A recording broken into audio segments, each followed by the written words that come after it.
راديو إيرنا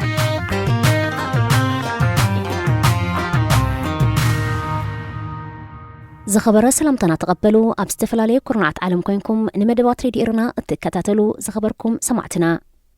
أبني لهم ربع 16 مقابيت كل تشحن إسران كلتن فنوى راديو إيرنا بعوض أرقاي زدالو أفريقيا أبصمزي كمون بتسفيت يوهانس تدالو مدبت الطعم وحيزنا لكم قريبنا لنا فنونا بزينان مجمار فلما أرستاتو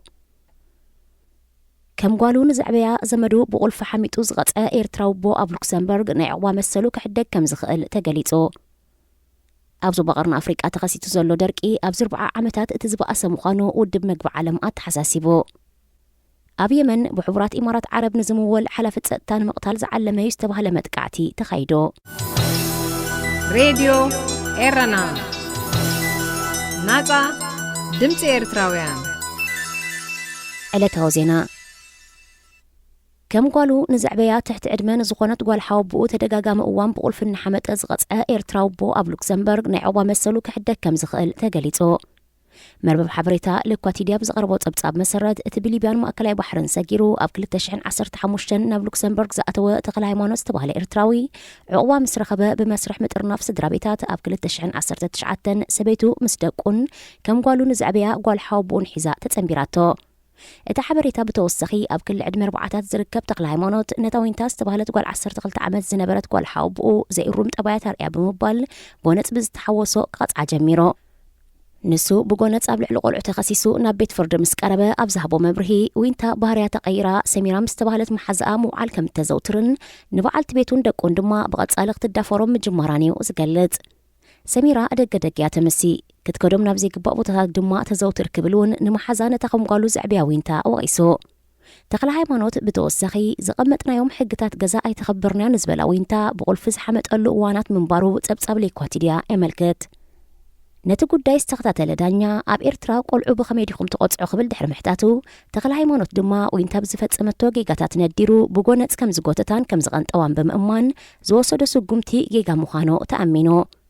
وينتا اب كل تشعنتشعتن ادي امس موتت ابو احلافنت ناي قالو كسكم بزي مخالو قال كل عمتن كلا مس بعلت بيتو بمخان كم قالو نخعبيوا 5 تركبوا تخل هايمانوت يحبر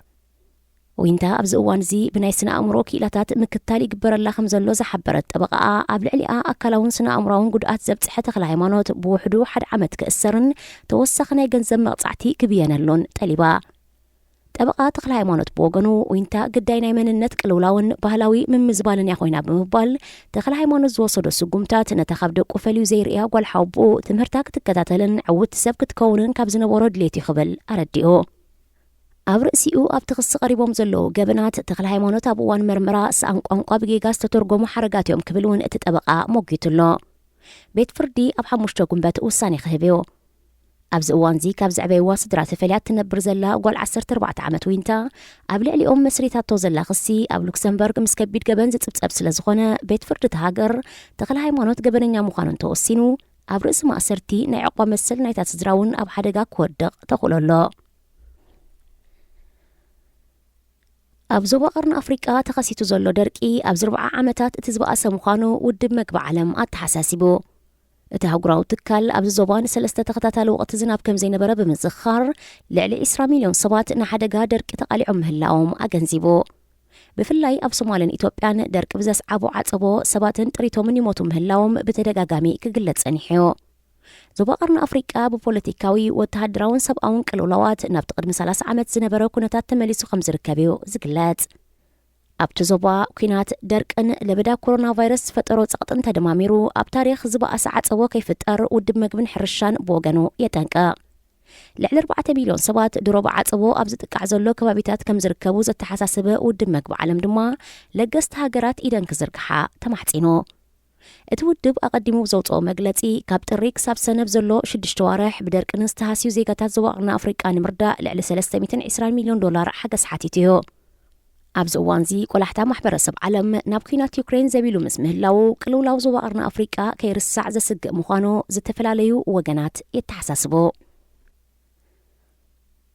أب يمن زوبا أبيانا بتركب كتمازين جبار نعزاز تصطانايتو زوبا عجيبو يقعز نزنبرك أفلاي علاماز قبرة متقعت تخايدو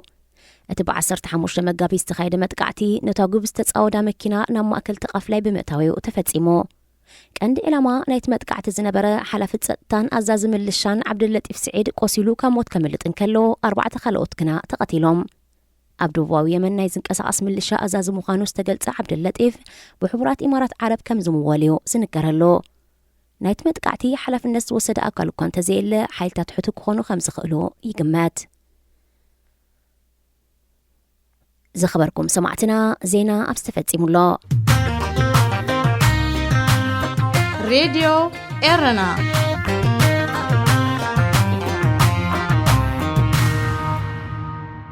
ዳግማይ ሰላምታና ተቐበሉ ክቡራት ሰማዕትና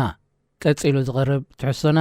ብዓወት ኣረጋይ ዝዳሎ ኣፍሪቃ ብሶሙን ዝክኸውን እዩ ሰናይ ምክትታል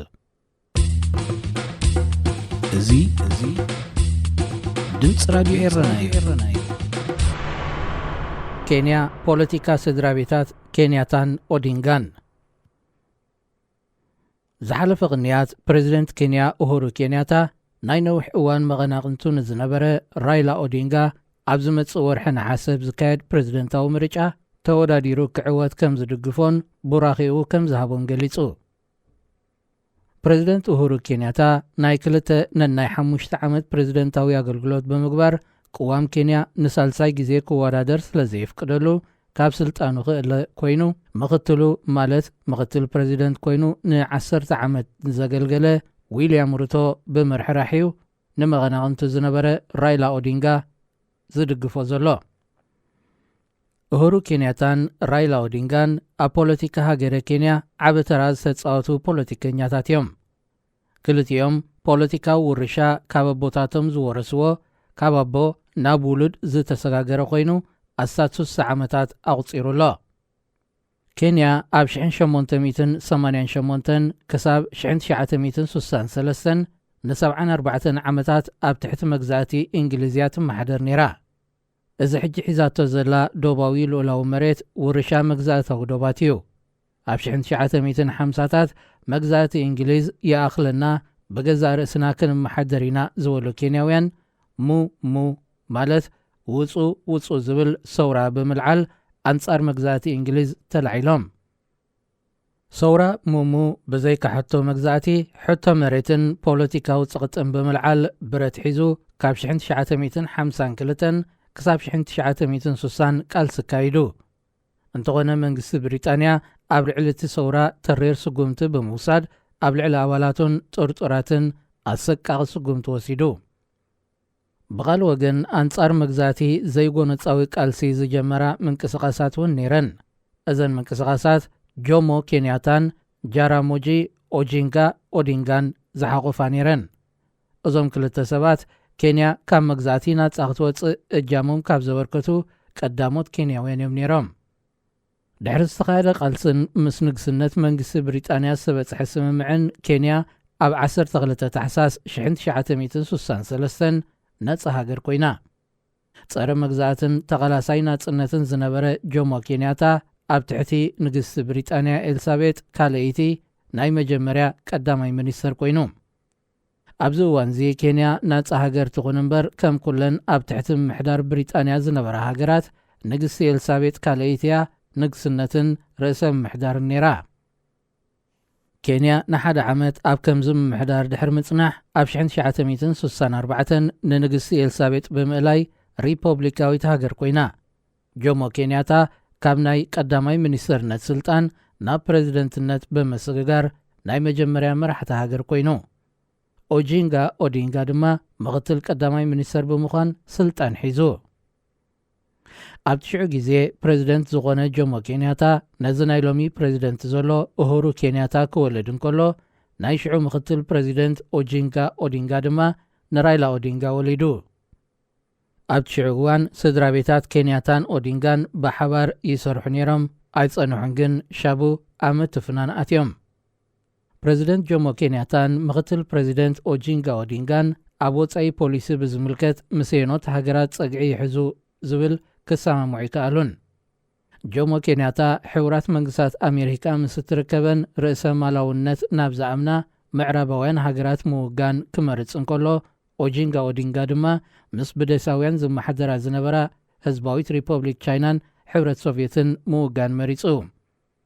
ዝበዝሓ ሃገራት ዓለም ኣብ መንጎ ርእሰ ማላውነትን ደሳውነትን ተመቒለን ኣብ ጸግዒ ሃገራት ምዕራብን ሕብረት ሶቪየትን ተገማሚዐን ኣብ ዝሑል ኩናት ተሸሚመናሉ ኣብ ዝነበራ እዋን ሓደስቲ ናጻ ዝወፀ ሃገራት ኣፍሪቃ መግዛእቲ ዘኸተሎ ዘይዕጉብነት ምስ ሕብረት ሶቪየት ክጽጋዓየን ዝመርጻ ነይረን። እዚ ድማ ንሓድሽ መሪሕነት ኬንያ ኣብ ክልተ ገሚዕዎ። ብሰንኪ ኦጂንጋ ኦዲንጋ ብፍቓዱ ካብ መዝነቱ ተኣልዩ ናይ ገዛእ ርእሱ ተቃዋሚ ሰልፊ ክምስርት ፈቲኑ። እንተኾነ ጆሞ ኬንያታ ኬንያ ብሓንቲ ሰልፊ ማለት ሰልፊ ኣፍሪቃዊ ሃገራዊ ሕብረት ማለት ካኑ እትመሓደር ተቃዋሚ ዘይተፍቅድ ከም እትኸውን ብምግባሩ ኦዲንጋ ክሰልጦ ይከኣለን። ድሒር እውን መንግስቲ ብምንቃፉ ኣብ ማሕዩር ኣትዩ። እዚ ፍጻሜ እዚ ናብ ደቆም ዝተሰጋገረ ምትፍናን ከም ዝጅምር ገይሩ። ኣብ 1978 ጆሞ ኬንያታ ብሞት ድሕሪ ምፍላዩ ኦጂንጋ ኦዲንጋ ዕድል ረኺቡ ነይሩ። እንተኾነ ጆሞ ኬንያታ ተኪኡ ናብ ስልጣን ዝደየበ ዳንኤል ኣራፕ ሞይ እቲ ናይ ሓንቲ ሰልፊ ሓንቲ ሃገር ፖሊሲ ብምቕጻል ንኦዲንጋ ናብ ናይ ገዛ ማሕዩር እትይዎ። ኬንያታ ንናጽነት ሃገሩ ዝተቓለሰ እኳ እንተነበረ ኣብ ምምሕዳሩ ግን ክሳብ ዕለተ ሞቱ ፖለቲካዊ ብዙሕነት ዘየሳትፍን ጸቓጥን ነይሩ። ንዕኡ ተኪኡ ናብ ስልጣን ዝደየበ ምኽትል ፕሬዚደንት ዝነበረ ዳንኤል ኣራፕ ሞይ ድማ ናቱ ቅዲ ብምኽታሉ ኣብ ኬንያ ዴሞክራሲ ቦታ ሲኢኑ። ብ4 ለካቲት 2020 ካብ ዝዓለም ብሞት ዝተፈልየ ፕሬዚደንት ዳንኤል ኣራፕ ሞይ ብሰንኪ ኣብ እዋን ምምሕዳሩ ዘበርከቶ እወታውን ኣሉታውን ሓድጊ ኣብ ሃገሩን ካብ ሃገር ወፃእን ዝተፈራረቐ ስምዒታት ይንጸባረቕ ከም ዘሎ ማዕከናት ዜና ዓለም ይሕብራ። ዳንኤል ኣራፕ ሞይ ካብ 1978 ክሳብ 2002 ን24 ዓመታት መራሒ ኬንያ ኮይኑ ገልጊሉ።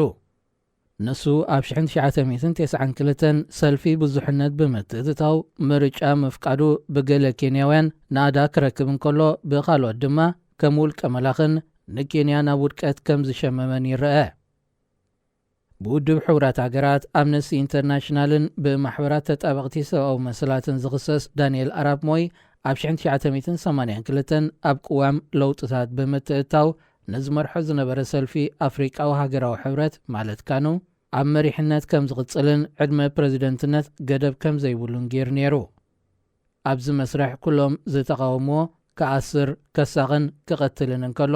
ናጽነት ፕረስ ድማ ዓጊቱ። ኣብዚ ሕጂ እዋን ንበትረ ስልጣን ፕሬዚደንት ክወዳደር ዝቀራረብ ዘሎ ራይላ ኦዲንጋ ኣብ 1997 እዩ ንመጀመርያ ግዜ ናብ ፕሬዚደንታዊ ምርጫ ተወዳዲሩ ሕጂ ድማ ን50 ግዜ ክወዳደር። ኣራፕ ሞይ ኣብ 2002 ስልጣን ክገድፍ እንከሎ ሃገሩ ብኣሉታት ትምዕብልን ብብልሽውና ዝተሓመሰትን ነይራ። ንሱ ብስልጣን ክቕጽል ቅዋም ከም መሓይሽ ፈቲኑ እኳ እንተነበረ ኣይሰለጦን። ከም ኩሎም ውልቀ መላኽቲ መራሕቲ ኣፍሪቃ ድማ ካብ ስልጣን እንተወሪዱ ከም ዘይክሰስ ብዝተኣትወሉ መብፅዓታት ስልጣን ከረክብ ተቐሲቡ። ዳንኤል ኣራፕ ሞይ ፕሬዚደንት ብዝነበረሉ ባጤራታት ኬንያ ማለት ሺሊንግ ብስእልታቱ ዝወቀበ ነይሩ። ማዕርፎ ነፈርቲ፣ መደበር ሓይሊ ኣየር፣ ስታድዩም፣ ዩኒቨርሲቲ፣ ጎደናታትን ካልእን ብስሙ ተጸዊዑ። ዳንኤል ኣራፕ ሞይ ብቕዲ ፖሊሲ ጆሞ ኬንያታ ዝኸይድ ብምንባሩ ምስ እንዳ ኦዲንጋ ስምምዕ ኣይነበሮን። ራይላ ኦዲንጋ ኣንጻሩ ዘካየዶ ምርጫውን ምድንጋራት ከም ዝነበሮ ተዓዘብቲ ይገልጹ። ድሕሪ ኣራፕ ሞይ ናብ ስልጣን ዝደየበ ምኽትል ፕሬዚደንት ነበር ሞይ ኪባኪ ኣብ 2002 እዩ ኣብ ስልጣን ደይቡ። ሞይ ኪባኪ ሓደ ናይ 5 ዓመት ፕሬዚደንት ኮይኑ ኣብ ስልጣን ድሕሪ ምግልጋሉ ናይ 2007 ምርጫ ኣርኪቡ። ምርጫ 2007 ገና ኮሚሽን ምርጫ ድምፂ ቆፂሩ ከይወደአ ሞይ ኪባኪ ተዓዋታይ ከም ዝኾነ ብምግላጽ ፕሬዚደንት ኮይኑ ክቕጽል ቃለ መሓላ ፈጺሙ። መዋዳድርቱ ራይላ ኦዲንጋ ብወገኑ ተዓዋታየ ብምባል ፕሬዚደንት ከም ዝኾነ ፍሊጡ። ኣብዚ እዋን ኮሚሽን ምርጫ ክውስን ኣይከኣለን። ድሒሩ ድማ ተዛባዒ ውፅኢት ኣቃሊሑ። ዓለም ለኻውያን ተዓዘብቲ ብወገኖም እቲ ምርጫ ምድንጋር ከም ዝነበሮ ምስክርነቶም ሂቦም። በዚ ምኽንያት ኣብ መንጎ ክልቲኦም ወገናት ምስሓብ ተፈጢሩ። እቲ ምስሓብ ካብኦም ሓሊፉ ናብ ብሄራቶም ብምውራድ ኩኩያ ናይ ኪባኪን ሉፍ ናይ ኦዲንጋን ተላቢዑ ክልቲኦም ኣሕዛብ ጭካነ ብዝመልኦ ብጎዞሞ ተጨፋጭፎም ከም ውፅኢቱ ድማ ልዕሊ 1,300 ሰባት ክቕተሉ እንከለዉ 16,000 ተመዛቢሎም እቲ ግጭት ንሓደ ዓመት ድሕሪ ምቕጻሉ ዋና ጸሓፊ ውድብ ሕቡራት ሃገራት ነበር ኮፊ ኣናን ናብ ኬንያ ብምኻድ ውዕል ሰላም ኣካይዱ ድሕሪ ዝርርብ ኣብ ምሕዳር ሃገር ሓድሽ ናይ ቀዳማይ ሚኒስተርነት ናይ ስልጣን ቦታ ብምምሃዝ ክልቲኦም ወገናት ስልጣን ክመቓርሑ ኣብ ስምምዕ በፂሖም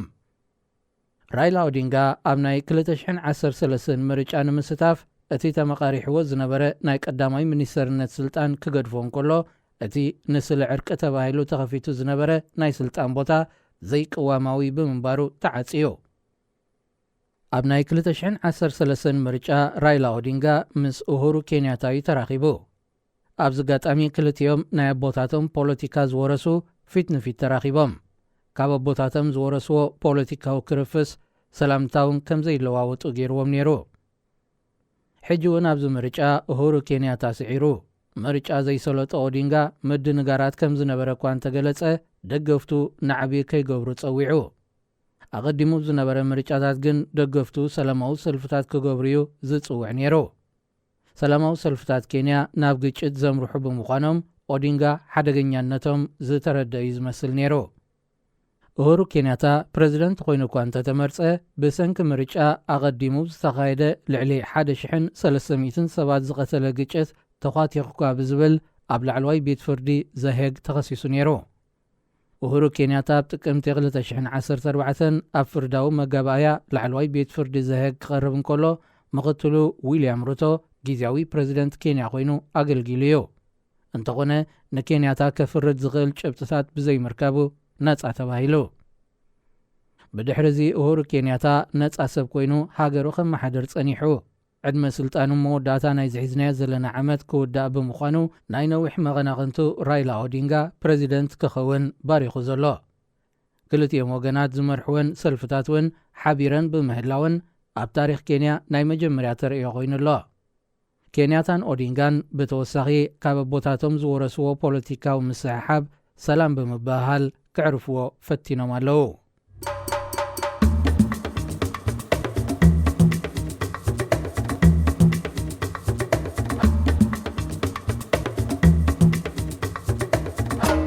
ሰራዊት ኢትዮጵያ ብናይ ገዛ ርእሱ ቴሌፎናት ገበኑ ይቃላዕ ቅድሚ ማሕበራዊ መራኸቢታት ሃገራት ውድባት ይኹኑ ካልኦት ብመገዲ ጋዜጣ ሬድዮን ቴሌቪዥንን ብመልክዕ ፕሮፓጋንዳ ናብ ህዝቢ ጉጉይ ሓበሬታ መሃብ ልሙድ ተርእዮ ነይሩ እዚ ብመንግስታትን እምነት ኣለዎም ብዝባሃሉ ወገናትን ይወሃብ ስለ ዝነበረ ብዝበዝሑ ክእመን ጸኒሑ ኣብዚ ሕጂ እዋን ኣብ ልዕሊ እቲ ዝጸንሐ ኣብ ማሕበራዊ መራኸቢታት ዝወሃብ ጉጉይ ሓበሬታን ሓሶትን ተሓዊስዎ ብዝተፈላለዩ ወገናት ዝተፈላለየ ሓበሬታ ይወሃብ ብምዃኑ ዝወሃብ ሓበሬታ ወይ ዝዝርጋሕ ዜና ከይመርመርካን ከየጻረኻን ክትኣምኖ ኣብ ዘጸግም ኩነታት ተበፂሑሎ ኣብ መራኸቢ ብዙሓን ናይ ሓሶት ዜና ወይ ጉጉይ ሓበሬታ ከምኡውን ስእልታት ምዝርጋሕ ንቡር ካብ ዝኸውን ነጆ ሓደ ዓበይቲ ማዕከናት ዜና እውን ነቲ ሓበሬታ ብጌጋ ክጥቀማሉ ይረኣያየን ኣብ ኩናት ኢትዮጵያ እውን ምስ ናይ ብሓቂ ተሓዋዊሱ ዝተፈላለየ ጭብጢ ዘይብሉ ሓበሬታታት ክዝርጋሕ ጸኒሑ እዩ ናይ ካልኦት ሃገራት ናይ ኩናት ስእልታት እውን ከም ጭብጢ ቀሪቡ እዚ ድማ ወላ ነቲ ናይ ሓቂ ዘጋጠመ ስእልታትን ሓበሬታን ሓቅነቱ ከም ዘጠራጥር ገይርዎ እዩ ኣቐዲሙ ኣብ ኩናት ወይ እውን ድሕሪ ኩናት እንታይ ተኻይዶ ክትፈልጥ እቶም ኣብቲ ኩናት ዝተሳተፉ ወገናት ዝህቡኻ ሓበሬታ ወይ ኣብቲ ኩናት ዝወዓሉ ናይ ዓይኒ መሰኻኽር ክትረክብ ነይሩካ እዚ ሓበሬታ እውን ኣብ ኩናት ዝተሳተፉ በብዝጥዕሞም ዝነግሩኻ ምስ ምዃኖም ሙሉእ ሓቅነቱ ከጠራጥር ይኽእል እዩ ኣብ ኩናት ሓድሕድ ኢትዮጵያ ግን ሓደ ነገር ከምዝገብ ተኻይሉ ኣሎ ንሱ ድማ ኣብ ኩናት ይኹን ካልእ ዝተዋፈሩ ወተሃደራት ዝወዓልዎ በደላት ብናይ ገዛ ርእሶም ተንቀሳቐሲ ቴሌፎናት ይስእልዎ ምህላዎም ፍሉይ ይገብሮ ኣባላት ሰራዊት ኢትዮጵያ ኣብ ዝተፈላለዩ ኣጋጣሚታት ኢሰብኣዊ በደላት እናፈጸሙን ብዓለም ለኻዊ ሕጊ ይኹን ሞራላዊ ሓላፍነት ዘኽስሶም ብቴሌፎናቶም ዘልዓልዎ ተንቀሳቐሲ ስእልታት ንህዝቢ ኢትዮጵያ ይኹን ማሕበረሰብ ዓለም ዘስካሕክሕ ኮይኑ ኣሎ ኣብ ኩናት ኢትዮጵያ ዝተሳተፉ ኩሎም ወገናት ኣብ ልዕሊ ሰብኣውነት በደል ከም ዝፈጸሙ ዝኽሰሱ እኳ እንተኾኑ ገለ ኣባላት ሰራዊት ፈደራላዊ መንግስቲ ኢትዮጵያ ግን ገበናቶም ባዕላቶም ተሰኪሞም እዮም ናብ ማሕበረሰብ ዓለም ዝዝርግሕዎ ዘለዉ። ገለ ተንቀሳቓሲ ስእልታት ወተሃደራት ባዕሎም ክዝርግሕዎ እንከለዉ ካልእ ድማ ካብ ምሩኻት ዝተኣከበ ቴሌፎናት ከም ዝርከብ ክፍለጥ ተኻኢሉ። ኣብ ዝሓለፈ ቅንያት ናይ ሰራዊት ዩኒፎርም ዝተኸድኑ ወተሃደራትን ሲቪል ዝተኸድኑ ዕጡቓትን ብገመድ ዝኣሰርዎም ሰባት ብኣሰቃቒ ኣገባብ ብሓዊ ኸንደድዎም ዘርኢ ብቴሌፎናት ዝተቐርጸ ተንቀሳቓሲ ስእሊ ኣብ ማሕበራዊ መራኸቢታት ድሕሪ ምዝርግሑ መዛረቢ ኮይኑ ቐኒዩ። ሓያሎ ነቲ ቪድዮ ዝረኣዩ ሰባት ከስካሕኩሑን ከለዉ ኣብ ኢትዮጵያ ከምዚ ዓይነት ተግባራት ክፍጸም ዓይኖም ኣይኣመነን። ሓያሎ ድማ እዚ ኣብ ማሕበራዊ መራኸቢታት ዝተዘርግሐ ዝተቐርጸን ዝተፈነወን ዳኣ እምበር ድሕሪ መጋረጃ ዝግበር ዝገደደ ክኸውን ከም ዝኽእል ይግምቱ። መንግስቲ ኢትዮጵያ ነቲ ጉዳይ ኣመልኪቱ ብዝሃቦ መግለጺ እቶም ሰብ ብህይወቱ ሓዊ እናቃጸሉ ዝረኣዩ በደለኛታት ስጉምቲ ክውሰደሎም ምዃኑ ገሊጹ ኣሎ። ገለ ወገናት እቲ ቪድዮ ኣብ ቤንሻንጉል ጉሙዝ ዝተባህለ ቦታ ዝተቐርጸ ከም ዝኾነ ክገልጹ እንከለዉ ካልኦት ድማ እቶም ዝተቓጸሉ ተጋሩ ከም ዝኾኑ ይሕብሩ። እንተኾነ እቲ ቦታ ኣበይ ከም ዝኾነን መንነቶም ሰባት መን ምዃኖምን ዝተዋህበ ወግዓዊ መግለጺ የለን። ኣብ ዝሓለፈ ዓመት ኣባላት ሰራዊት ፈደራላዊ መንግስቲ ኢትዮጵያ ሰላማውያን ሰባት ቀቲሎም ብጸድፊ እናደረበዩ ዘርኢ ኣዝዩ ዘስካሕክሕን ዘሰንብድን ተንቀሳቓሲ ስእሊ ኣብ መራኸቢ ብዙሓን ብፍላይ ድማ ፌስቡክ ተዘርጊሑ ነይሩ። ኣብቲ እዋን እቲ ብቴሌፎን ዝተቐርጸ ተንቀሳቓሲ ስእሊ ወይ ቪድዮ ሰራዊት ኣብ ልዕሊ ሰላማውያን ሰባት በደል ይፍጽም ከም ዘሎ ዘመልክት ምዃኑ እኳ ብሓያሎ ተዓዘብቲ እንተተገልጸ መንግስቲ ኢትዮጵያ ግን ኣብ መራኸቢ ብዙሓን ዝዝርግሑ ስእልታት ይኹኑ ቪድዮታት ከም መርትዖ ክቐርቡ ኣይክእሉን እዮም ብምባል እቲ ተንቀሳቓሲ ስእሊ ዘይናይ ወተሃደራተይ ክኸውን ይኽእል እዩ ዝያዳ መርመራ ዘድልዮ ጉዳይ እዩ ብዘስምዕ ኣሉታ ሂቡሉ ነይሩ። ገለ ተጠቀምቲ ፌስቡክ እውን እቲ ተንቀሳቓሲ ስእሊ ንሰራዊት ፈደራል ንምጽላም ኮነ ኢልካ ብሕወሓት ዝተመስረተ ቪድዮ ክኸውን ከም ዝኽእል ግምቶም ሂቦም ነይሮም። ነዚ ብዝምልከት ማዕከናት ዜና ቢቢሲን ሲኤንኤንን ነቲ ዝተዘርግሐ ዘስካሕክሕ ተንቀሳቓሲ ስእሊ መልኪተን ብፍሉይ መርመራ ብምክያድ በብመገደን ኣጻሪአን እየን። ብመሰረት ዝረኸብኦ ናይ ሳተላይት ስእሊ ናይ ሰባት ምስክርነት ናይ ወተሃደራዊ ዩኒፎርም ሓበሬታን እቲ ተገይሩ ዝተባህለ ገበን ብሰራዊት ፈደራላዊ መንግስቲ ከም ዝተኻየደ ኣረጋጊጸን። ኣብቲ ዝተዘርግሐ ተንቀሳቓሲ ስእሊ መጀመርያ ወተሃደራት ን34 ሲቪላዊ ክዳን ዝለበሱ መንእስያት ከቢቦም ይረኣዩ። ቀጺሎም ናብ ጸግዒ ጸድፊ ብምውሳድ በብሓደ ካብ ቀረባ ርሕቀት እናረሸንዎም ይስዕብ። ድሓር ድማ ንዝቐተልዎም ሬሳታት ብጸድፊ ክድርብይዎም ይረኣዩ። ወተሃደራት ውሰዶም፣ ኣብ ክሳዶም ቦሎም፣ ረሽኖ፣ ቅተሎ፣ ስቑልካ ጥይት ኣይትኽሰር፣ ዕላማ ጌርካ ቅተል፣ ኣይሞተን ኣዳግሞ፣ ላምባ እንተዝህሉ ጽቡቕ ነይሩ፣ ሕወሓት ትስዕር ኢልኩም በሉ ሕጂ ሰሓንዋ ካልእን ዝብል ቃላት እናተጠቕሚዮም ነቲ ናይ ምርሻን መስርሕ ኣካይዶሞ። እቶም ወተሃደራት ብተወሳኺ ኣብ መንጎን ድሕሪ ነቲ ቅትለት ብናይ ታሕጓስ ጭደራን ናይ ጅግንነት ፈኸራን ስምዒቶም ክገልጹ ተሰሚዖም። ማዕከን ዜና ሲኤንኤን ምስ ጉጅለ ተጣባቂ ሰብኣዊ መሰላት ኣምነስቲ ኢንተርናሽናል ብምትሕባር ኣብ ዝተገብረ መርመራ እቶም ወተሃደራት ወግዓዊ ቋንቋ ፈደራላዊ መንግስቲ ኢትዮጵያ ዝኾነ ኣምሓርኛ ይዛረቡ ነይሮም። ኣብ ጎኒ ቅልጽሞም ናይ ኢትዮጵያ ናይ ፈደራል ባንዴራ ነይርዎም። ለቢሶሞ ዝነበሩ ወተሃደራዊ ዩኒፎርም ናይ ፈደራል ሰራዊት ነይሩ። ካብቲ ተንቀሳቓሲ ስእሊ ዝተወስደ ቅርፂ መሬት ማለት ኣብቲ ቪድዮ ዝርአ ቅርፂ ጎቦ፣ ሩባን ኩርባን ምስ ቅርፂ መሬት ስእልታት ሳተላይት ብምንጽጻር ብዝተገብረ መርመራ እቲ ቅትለት ዝተኻየደሉ ቦታ ኣብ ማእከላይ ትግራይ ካብ ከተማ ኣኽሱም ንደቡብ ኣብ ዝርከብ ጥቓ ማሕደረ ደጎ እዩ። ዳርጋ ብምሎም መንእስያት ዝመስሉ 3 ሰላማውያን ሰባት ካብ ማሕደረ ደጎ ናብ በረኻታት ከም ዝተወስዱን ዛጊድሃዮም ከም ዘየለ ክገልጹ ዝጸንሑ ናብ ኣኽሱም ሃዲሞም ዘለዉ ኣዝማድ ነቲ ተንቀሳቓሲ ስእሊ ድሕሪ ምርኣይ ኣባላት ስድራ ቤቶምን መቕርቦምን ከለልዩ ከም ዝኽኣሉ ብተወሳኺ እቲ ጸብጻብ ኣተንቢሁ። ጋዜጠኛ ሲኤንኤን ንዕማል ባግር ካብ ዝሃበቶ መግለጺ እቶም ወተሃደራት ንዝፈጸምዎ ገበን ክሓብእዎ እውን ከም ዘይፈተኑ ናይ ዝገበርዎ ገበን ሳዕቤን ተመሊሱ ከም ዝኽሶም ዘንጊዖም ዝኾነ ፍርሂ ከም ዘይረኣዩ ገበነኛታት ኩናት ምዃኖም ተሪፉስ ቅንጣብ ሰብኣውነት ከም ዘይነበሮም ትሕበር። ጸብጻብ ቢቢሲ ብወገኑ ምስቲ ናይ ሲኤንኤን ተመሳሳሊ ኮይኑ እቶም ዝቕትሉ ሰላማውያን ሰባት ቋንቋ ትግርኛ ይዛረቡ ከም ዝነበሩ ብምግላጽ ኣባል ተጣባቒት ሰብኣዊ መሰላት ሂማን ራይትስ ዎች ለቲስያ ባግር ኣብ ዝሃበቶ መግለጺ ኣብ ትግራይ ሓያሎ ናይ ምርሻን ገበናት ተመዝጊቡ ከም ዘሎ እዚ ተንቀሳቐሲ ስእሊ ድማ ናብ ክሲ ናይ ኩናት ገበን ከምርሕ ከም ዝኽእል ኣተንቢሃ ሓያሎ ካብቲ ካብ ትግራይ ዝወፅእ ስእልታትን ቪድዮታትን ወታደራት ፈደራላዊ መንግስቲ ባዕሎም ዝሰኣልዎ እዩ ብዘይካ ዝቐዲሙ ዝተጠቕሰ ጭካነ ዘርየ ካልእ ስእልታት እውን ኣብ ማሕበራዊ መራኸቢታት ተዘርጊሑ እዩ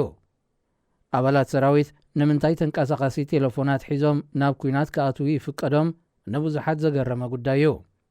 ሰራዊት ፈደራል ተንቀሳቓሲ ቴሌፎናት ሒዞም ኣብ ኩናት ምእታዎም በቲ ሓደ ወገን ነቲ ብትግራይ ዝተኻየደ ሕቡእ ዝመስል ዝነበረ ኩናትን ኣብ ልዕሊ ሰላማውያን ሰባት ዝወረደ ግፍዒ ብኸፊል ማሕበረሰብ ዓለም ከም እትሪኦ ገይሩ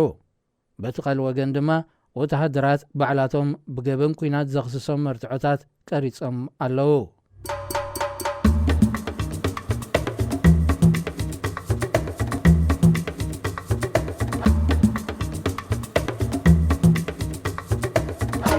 ተወሳኺ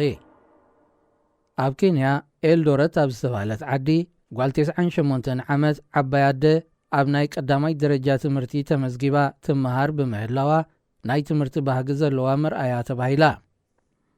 እታ ፕሪሲልያላ ሴቴነስ ዝተባህለት ኣደ ከም መምሃርታ ቆልዑ ሙሉእ ዩኒፎርም ተኸዲና ናብ ቤት ትምህርቲ ከም እትወፍር ነቶም ተምሃሮ ናይ ዓባዮም ዓባይ ክትከውን ከም እትኽእል ተገሊጹ ዓባይ ፕሪሲልያላ ናይ 6ይ ክፍሊ ተምሃሪት ኮይና ትምህርቲ ጥራይ ዘይኮነ ምስ ተምሃሮ ምጽዋትን ምዝዋርን እውን ባህ ከም ዝብላ ጽባቐ ጽሕፈታ ካብ ናይ መምሃርታ ጸብለል ከም ዝብልን ይግለጽ ኣብ 2003 መንግስቲ ኬንያ ናይ ትምህርቲ ድጎማ ክገብር ድሕሪ ምውሳኑ ሓያሎ ዕድል ትምህርቲ ከይቀሰሙ ንእስነቶም ዝሓለፎም ዜጋታት ነቲ ዕድል ክጥቀሙሉ ጸኒሖም እዮም ፕሪሲልያላ ዝወሰደቶ ስጉምቲ ንምትብባዕ ንንጥፈታታት ትትርቕ ፊልም ትስራሕ ከም ዘላን ኣብ ቀረባ ግዜ ከም እትዝርጋሕን ተገሊጹ እዚ ድምፂ ራድዮ ኤረና እዩ ዝኸበርኩም ሰማዕትና ናይ ሎሚ ብዓወት ኣረጋይ ዝተዳለወ ኣፍሪቃ ብሰሙን እዚ በዚ ተዛዚሙሎ ዝመጽእ ሰሙን ብኻልእ ትሕሶ ይራኽበና ሰላም ቅነ ሬድዮ ኤረና ናጻ ድምፂ ኤርትራውያን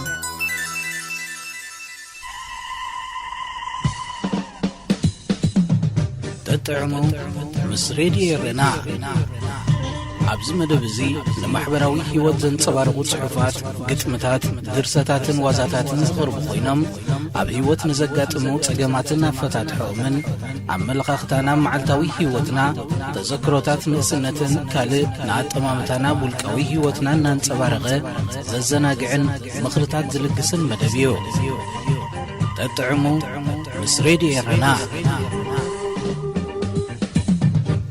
سلام كمي تقنيو فتوح تخاتلت مدب تطعم سريديرنا زيتو الربع زغربلكم مدبكم مدب تطعميو نلمون كم تلمود نعخم يخوب نيزبن لا يتحس تدالينا أب مدب ساعتنا ترغبنا لنا كساف تسامي مدبنا مسانا حبيركم بخبر خص أنحزو قدماكم أدالاونا أغراب مدب تسفيت يوهانسي سناي مكتتال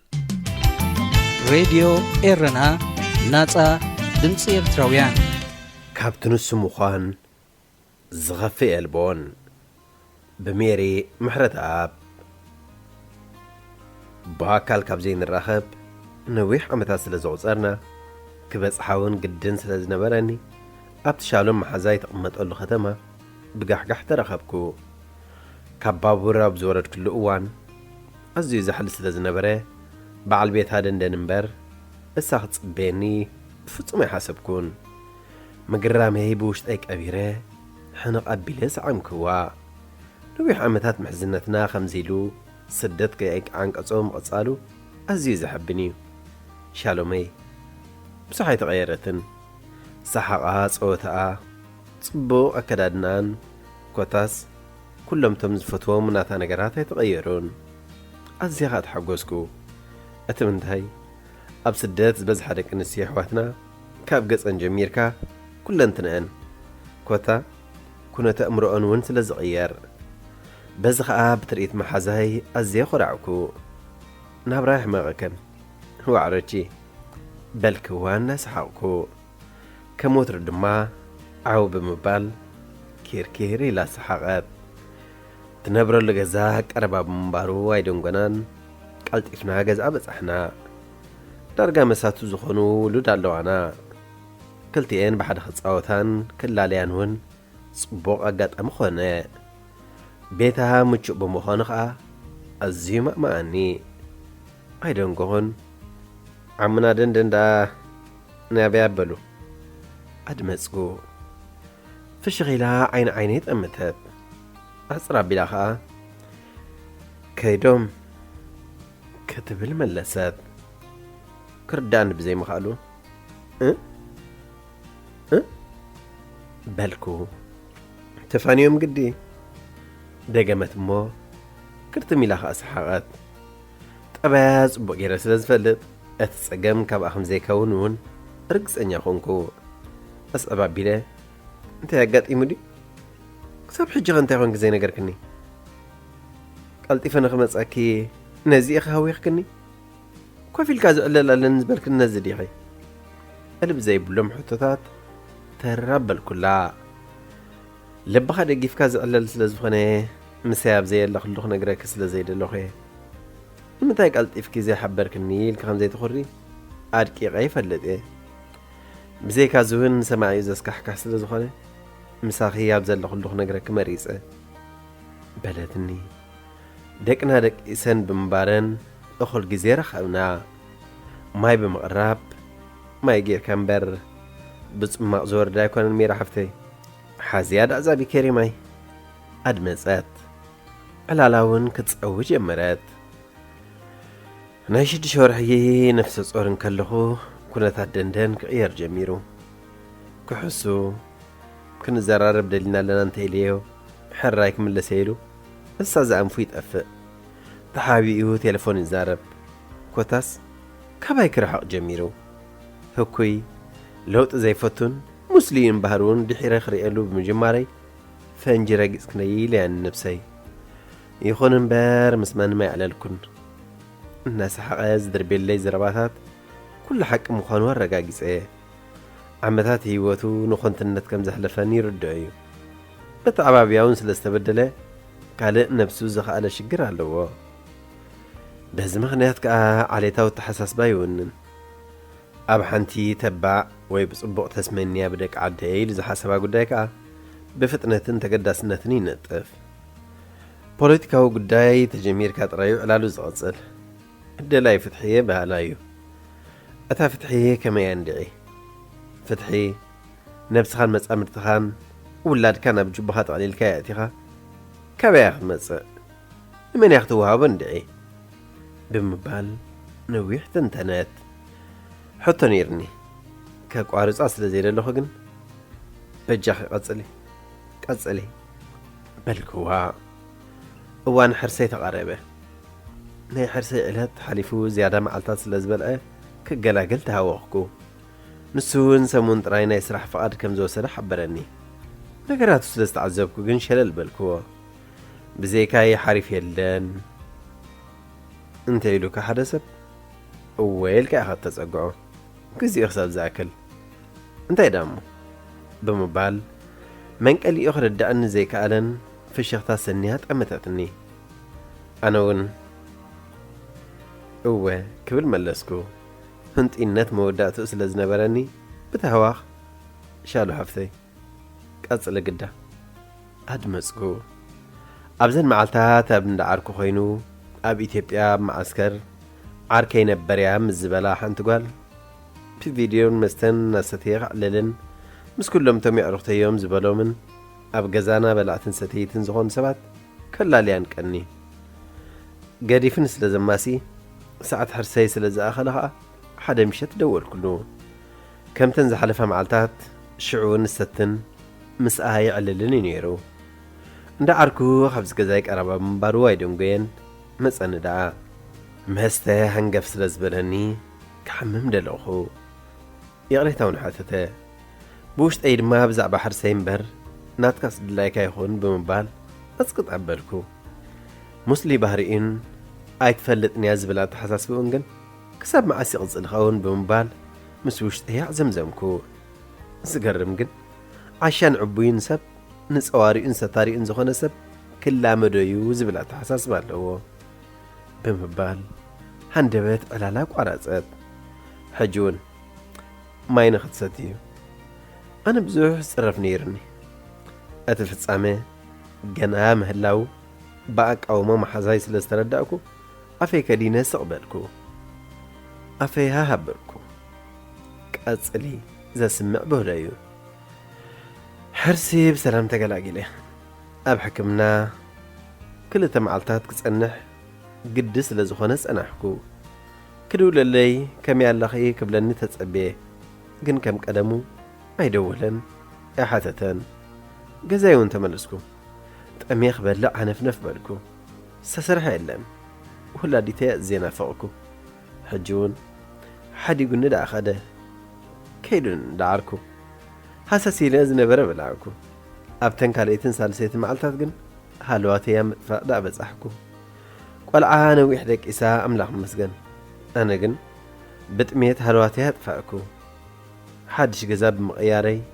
رولونا خيبل نقول بابتي دقة خيوس أو فرحكو مشات مسيع رختو مسمس أوهن يسمعكوون نوني وني سميس أوي ويسمعكون تحرق نديت برابركو طيمي بستلقت دمسي مس زارن بعت عدهاخو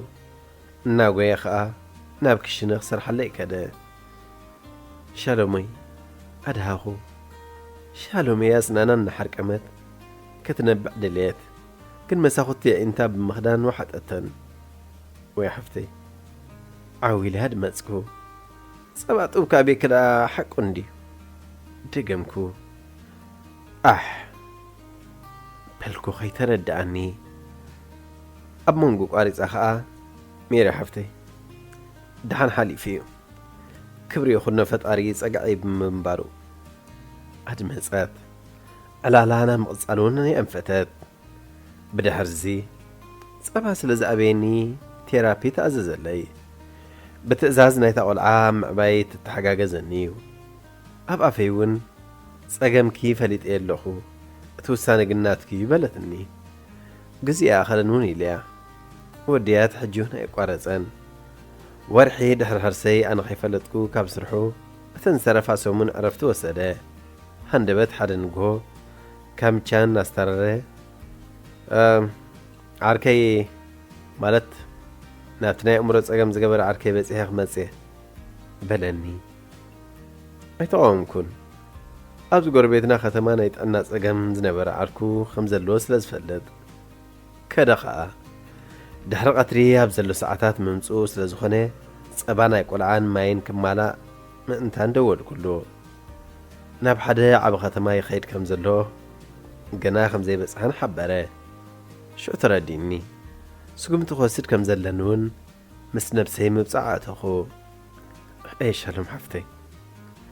أجخي بنت إنت حبركو هلا ميري دنس إكره أتا فيلم أبز بكعة عركي نفسو يزغيدو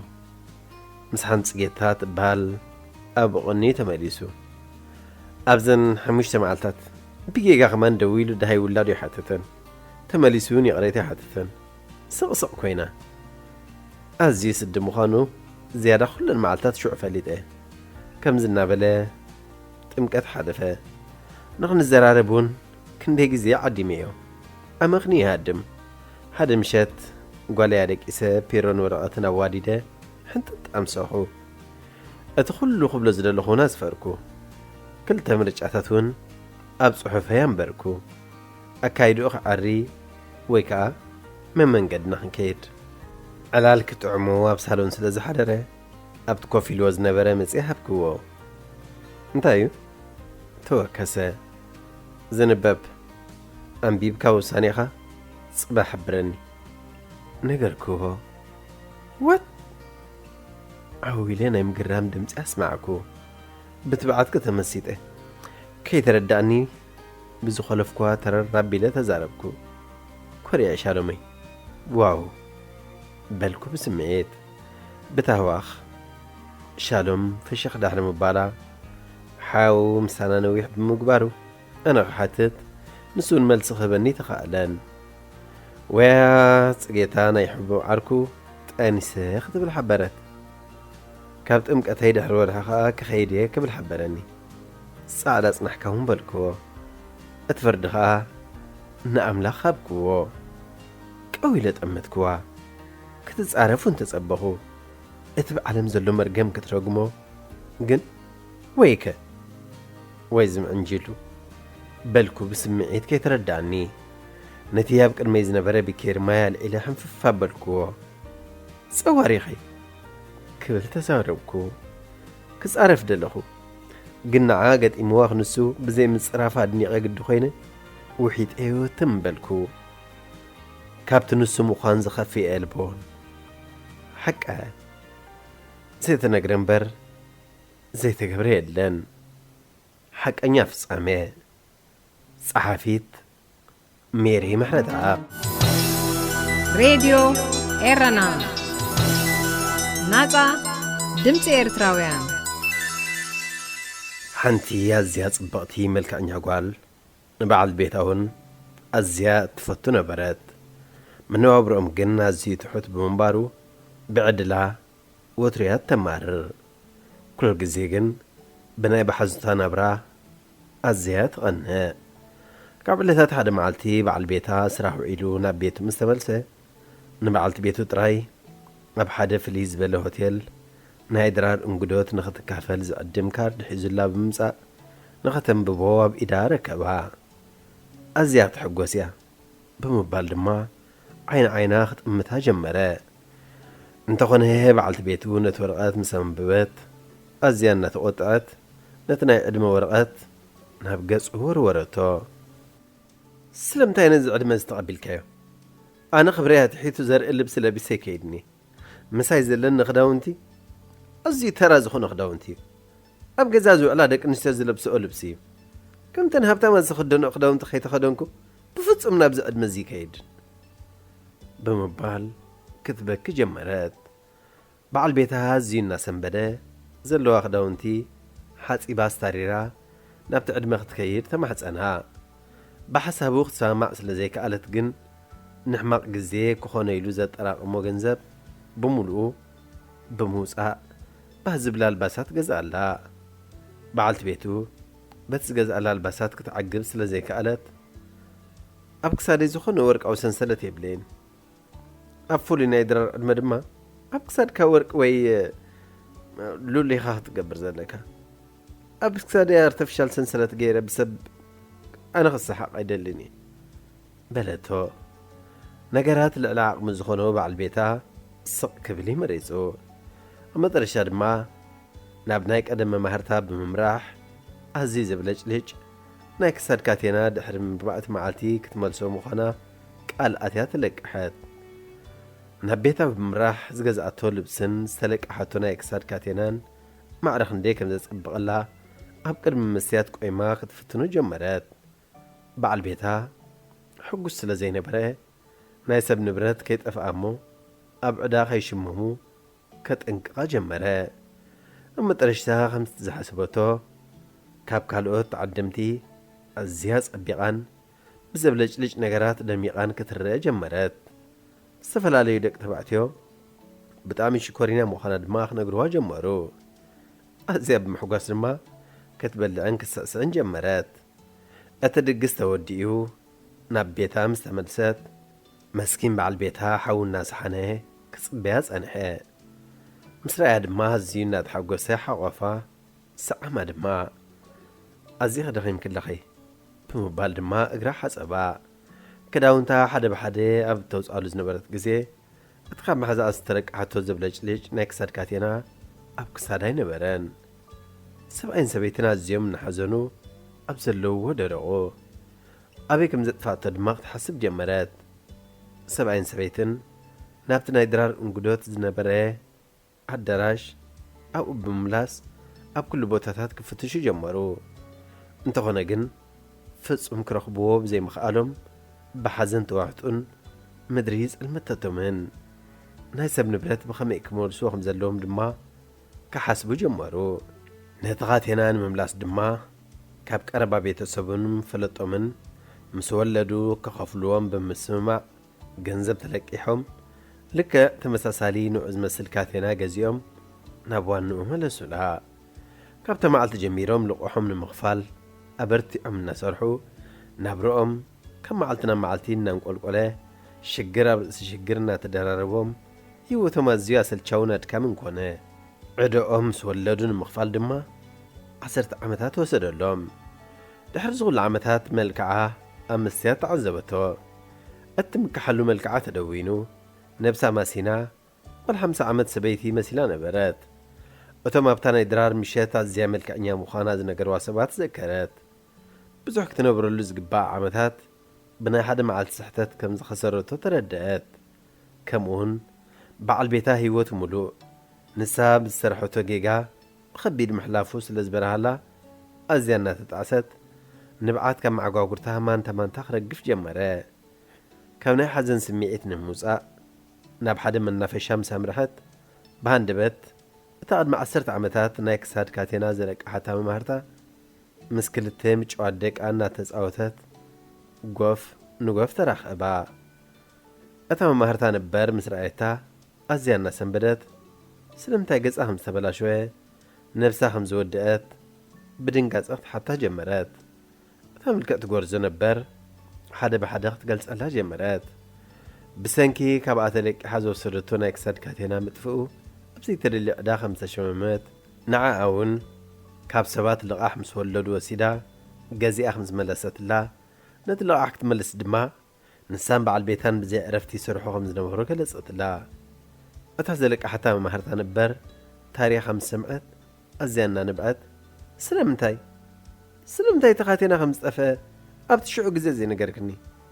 أتخبا يستلك أحكينا إكساد كاتينا أورجينال زي كونوكو أرتفشالي نيرو أزي بحث الأزبراني بأزيو حسر واقعكو إيقازي إيه نيري بلتا نزم سمعت قبل السقايا سقايا والسخات نسان بعل بيتان نعسرت عمتات حمد دفاج أمس ستيلو نتا أرتفشالنا إكساد كاتينا نبره الصحف زي بشعين شو من 283 جيدو مو باست بستبهالة فرنساو دراسي استزحفيو ترجم فقاد موسيه تشيموني راديو إيرنا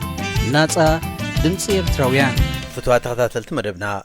بزقرمنا لكم تحستو عاقبكم تزانيكم كتكونوا تسفانا قبرنا نايلوم تحستنا أبزازي من لنا أب مدبنا زلكم رؤيتو يخون نغفيتا ويوان كقربالكم تلالي وصحفات مزلو بتلمون دادراشانا نابريدي إيرنا @gmail.com لكم لأخلنا كبتحنايو بتوسخونا فيسبوك تسفيت يوهانس بموبال أبنايم الاختصاص أنك تقدر فلاي كم تقولوا كزغاخركم دالي بسترفها بزمس ربوع أبتا مساسال ساعتين بستفليت حسن كسابن الراخب تطعمو